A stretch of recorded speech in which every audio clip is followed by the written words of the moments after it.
Hi students, இப்போ adjoint find out பண்ண போறோம். Let A equal to 2917. எப்படி நம்ம adjoint A கண்டுபிடிக்க போறோம்?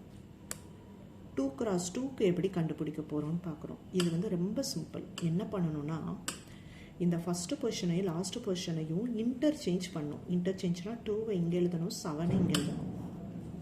ஸோ 7 இங்கே எழுதணும், 2வை இங்கே எழுதணும். எழுதியாச்சு. நெக்ஸ்ட்டு இதில் என்ன பண்ணணும்னா நம்பர் மாற்றக்கூடாது, ஆனால் சைனை மட்டும் ஆப்போசிட் சைன் போடணும். ஆல்ரெடி 9க்கு என்ன சைன் இருக்குன்னா ப்ளஸ், ஸோ நம்ம ஆன்சருக்கு மைனஸ்.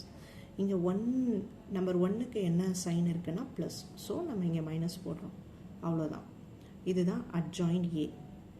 2 cross 2க்கு வந்து ரொம்ப சிம்பிள். 3 cross 3க்கு தான் நிறைய ஸ்டெப்ஸ் இருக்குது. அதை நம்ம நெக்ஸ்ட் கிளாஸ் பார்க்கலாம். தேங்க்யூ.